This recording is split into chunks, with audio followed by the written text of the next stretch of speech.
Hello, friends. Robert Bevan here, author of the Caverns Creatures series of comedy, fantasy novels, and short stories. With me is Sam West, and today we are talking about the feat, Knight of the Sword. Hiya. Be afraid.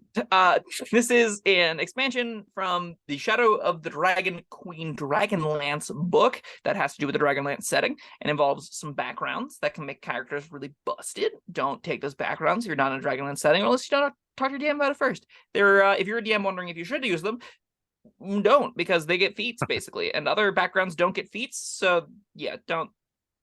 Unless everyone's getting a free background feat, don't let these feats be available.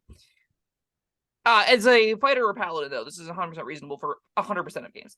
These feats are nowhere close to more broken than existing feats by any stretch of the imagination. They're entirely reasonable. Squire is the prerequisite for this, that you can take it as a fighter or a paladin. It gives you Precise Strike, and mount up as a joke of a feature, and Precise Strike is fine. It gives you a little pool of dice to actually hit things a little bit better, and then it evolves into one of three options: Sword, Crown, or Knight of the Sword, Knight of the Crown, Knight of the Rose. They're supposed to be like... Bob, you read the Dragonlance books, right? What does that mean? I don't remember. I read them a long time ago and wasn't paying a whole lot of attention. I guess different factions. You're a Knight of Solamnia. I feel like I'm saying Solamnia wrong because I keep thinking salami in my brain, and it's so. Whenever you're writing fantasy words, friends, avoid food when possible, Yes. because man, I know every player I've ever known will be like the Salami Knights 100% of the time they see this. I wish it was the Squire of Pastrami. The Squire Pastrami and the Knight of the Sword, Knights of Solamnia, Salamia. Knights of the Summer Sausage. Exactly.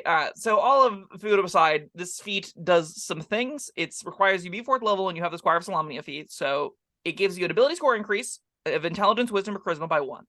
Now, normally, I'm like, that's good enough. If you care about one of those ability scores, that's a-okay. You can take this and have no ifs, ands, or buts about it. Fighters and paladins don't really care about their wisdom, charisma, or intelligence, though, and that's the first red flag. Paladins care about their wisdom and charisma, don't they? They care about their charisma a little bit. In reality, not even, because what ends up typically happening on paladins is you take a 13 in charisma, because that's good enough, and then you're using your spell slots on Divine Smite, and then you don't care what your charisma modifier is, because it doesn't involve spell save DCs or anything. And if you do care about your spell save DCs and stuff like that, or you want to cast spells that aren't charisma based, you're using the spells like Divine Favor that don't ask you to make saves, don't make spell attack rolls, don't involve your charisma at all. A lot of spells don't involve spellcasting modifiers whatsoever. So you can, like, I've played Warlocks with 13 charismas simply by taking spells that don't ask you to make spell attack rolls, or make creatures make spell saves against my DCs all that frequently. It's very doable, and paladins even more so. So okay. That's the first red flag. The second thing you get is Demoralizing Strike, which is fine. So this is once per turn when you hit a creature with a weapon attack roll. You can attempt to frighten it. It makes a whiz save against your 8 plus your proficiency bonus plus whatever score you increased by this. So if you're an Eldritch Knight, it's probably Int. If it's a Paladin, you're probably Charisma. On a failed save, the target is frightened of you until the end of your next turn. On a successful save, the target is disadvantaged on the next attack roll it makes before the end of your next turn. So regardless of if it's frightened or not, it's going to have disadvantage on the next attack roll it makes, which is pretty good. You can use this benefit number of times you will do your proficiency bonus, and you regain it all when you finish a long rest. Basically, cannot waste this feature. I don't think... So with Squire, I'm all about it because it increases your damage by a little bit. It gives you a couple meaningful decisions in combat. It's a little boost to martial characters that want to have a little more choices. Demoralizing Strike is in the same vein. I don't know if it's worth the whole feat, is my only real issue with it. It's not offensive, but given that it also isn't increasing your attack modifier in any way, shape, or form, given that it's not increasing your constitution for your durability, it's not increasing stats that paladins and fighters typically care more about, I'm finding it harder and harder to pick this whenever things like Great Weapon Master are on the table, whenever you've got options like Sentinel and Polearm Master and all of the regular martial build offenders. I'm having a really hard time seeing Knight of the Sword come to fruition. Even if you're playing a ranged character and don't want to do Sharpshooter, the other two knights are definitely better than this. But maybe you really want to be the Demoralizing Fear person, in which case 4 to 5 uses of that is not the end of the world. All right, now, a +1 to a stat that you're not super excited about isn't nothing. What if you just initially had your charisma 1 point lower than what would be your ideal in favor of your strength or something. And then knowing in advance that you're going to pick this up at 4th level. So, one, I challenge you to find an average player that builds that far ahead. But two, I think that so what a lot of Dungeons and Dragons parties tends to boil down to is you have characters that are the best at X, and they make most of the skill checks involving that thing. So you have the barbarian who does all the athletics checks. You have the wizard that does all the arcana and investigation checks. You have the rogue that does all of the stealth and hidey checks. Your paladins sometimes are the face. If you don't have a bard, if you don't have a warlock, if you don't have a sorcerer, there are a lot of charisma-based casters. So maybe you want a 14 for your skill checks for your paladin. That seems reasonable. And something that's attainable there. How much is +1 in that instance worth for the feat selection? It's fine. I'm not. But I'm saying, like, super excited to if take you were it. initially going to have this, if you're initially going to have a 14 charisma and you decide to dip down to 13 in favor of something else, this washes out if you're willing to make that 4-level sacrifice. It does. It also competes with all of the spells or all of the feats that give you 2nd level spells. That increases it. I'm arguing on 1 point alone. Right. So on that 1 point, in that this will upgrade a skill that you can care about. There are feats better than this that do the same thing. Yeah. There are feats like Shadow Touch that will give you the charisma bump that you'd be looking for, or the int bump or the whiz bump that you'd be looking for, depending on what your spellcasting modifier is for that, right? So if you are trying to be a more perceptive fighter and you want your perception to be a +2 with a 13 to 14, I'd probably take the once per long day or long rest cast of invisibility, an extra free 1st level spell, and a cantrip. Like that seems way better. So yeah, this is like a half feat because you get the ability score increase. So the other thing is the demoralizing strike. You're not sold on that one. I'm not thrilled with it. It's not awful.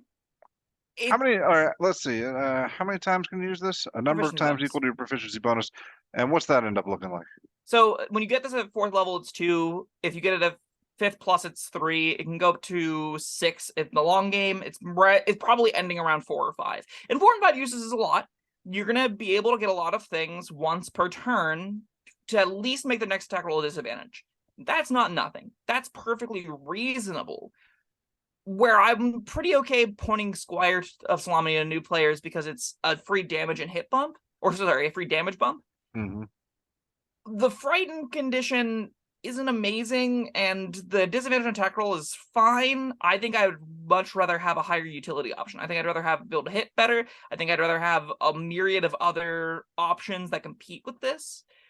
Yeah, you will get mileage out of it. It will do things and be effective at demoralizing things. This isn't like completely utterly garbage. It will improve a character with it. I don't think it improves it enough that I would take it over most of the other comparable options. Yeah, I'm trying, because if it was the sort of thing where they're frightened for until they make a saving throw, it's one thing, but no, it's just straight up frightened until your next turn. But on the other hand, it says they're frightened of you, but it doesn't say their attacks are specific against you. I mean, they can their next attack to whoever gets disadvantage. So as long this does 2 things. The frightened condition, as long as they can see you, regardless of who they attack with disadvantage. Regardless. So as long as you're within line of sight, if they go to attack your friend while they're frightened, they will attack your friend at disadvantage. Right. Subsequently, if they pass the save, no matter who they attack, their next attack roll is made with disadvantage anyway. And there is a really big thing to say for features that always work. Whenever you're against the fire giant boss, and you're shooting it from the back line with your fighter with a long bow, being able to say you're going to attack the wizard with disadvantage next turn is convenient. It is a nice little upside. It'll make their +13 to hit feel a lot more manageable whenever it's a disadvantage and the wizard's got shield, right? There are going to be instances where that will be a nice, comforting ability to just have on your sheet to say, I can guarantee, even if not every attack is made a disadvantage, the next attack will be. That's pretty decent. Again, you already have Squire to bump your damage a little bit, and there are things like Sharpshooter, Great Weapon Master, and all of the other pantheon of really good martial feats that are really core to their builds that I point players to more often at this stage. If you want to do a Squire expansion, I think The other one, so one of them gives them like a charisma, like second wind bump. That one's pretty bad. But the other one does more than this if memory serves. So I think I'd probably point them to one of the other, the So one that, the crown. sure, I'd point them to Knight of the Crown over Knight of the Sword most of the Or time. Knight of the I think. Rose, yeah. Yeah. What else? I think if you're in the situation where you prep your charisma or wisdom to be a +2 for this, that's probably fine. It's the ability is reasonable. All right, now that's for paladin. Now a fighter. I mean, how much does a fighter care about charisma, wisdom, or intelligence? Almost I got not at the, all. yeah. Well, what about subclasses? Anything? Yeah, 'Cause so I'm you've got trying to Elder think. Knight Like, and Arcane Archer. okay, Those both care about your int. You can do fighter builds where you care about your wisdom a little bit because perception's a pretty good stat on its own, and whiz saves are pretty common. So sure, you can care about your wisdom a decent amount. And fighters often will pick an attack stat, and then they'll be like, okay, well, I'm a dex fighter. You don't really care about anything else outside maybe your constitution, so you have room for the secondary stat just for skills. So that can be yeah, charisma if you want it to be. You can be a party face, like a charismatic fighter can exist. You multi-classing considerations as well, right? You can consider going a hexblade thing and want a high charisma. You can consider doing a druid dip or a ranger dip and wanting wisdom. There yeah. are reasons to care about it outside of that. All right, They're because I just was not thinking. compelling. Well, compelling. I was yeah, when I was just trying to justify it before the stat bump thing, I had paladin in mind, but for the I forgot what it was called, demoralizing strike. Um, a fighter typically gets more feats than other classes. Sure. So you do there are a lot of competitive options that you certainly want more than a demoralizing strike. But once you got your core build feats in, does this look any better? Yeah, quite a bit. I think if you have a +5 in the stat that you're attacking with, and you have sharpshooter, this is a pretty easy next 2 steps when going squire into demoralizing over most other feats in the game. It's not like unless you're trying to, if you want your character to just continually grow and be better at shooting stuff, those are the directions I'd go.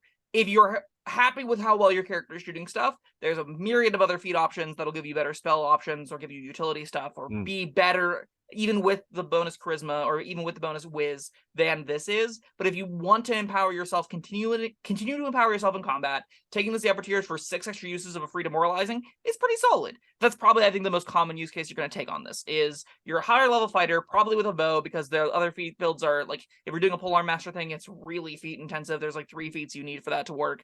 Great Weapon Master is kind of the same boat where if you only care about mainly Great Weapon Master on that character. Once you hit that +5 to your hit, once you got your feats that you care about, all right, sure, why not dip these 2 as the last couple? Well, there's defense. No, that's a fighting style. Never It's a mind. fighting style, yes. Yeah. All right. Just trying to rile up some people, get some comments. All right, we got a rating for this? I think it is a reasonable 3 out of 5. I don't think this is a feat I'm taking most of the time, but it does a serviceable job. It always does something. It's an extra 4-ish, 5-ish uses per long rest of a reasonable ability.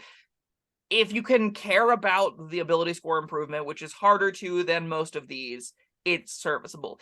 I think if you're ever not increasing an ability score to a positive or to a higher number with this, a higher ability modifier with this, it's pretty bad.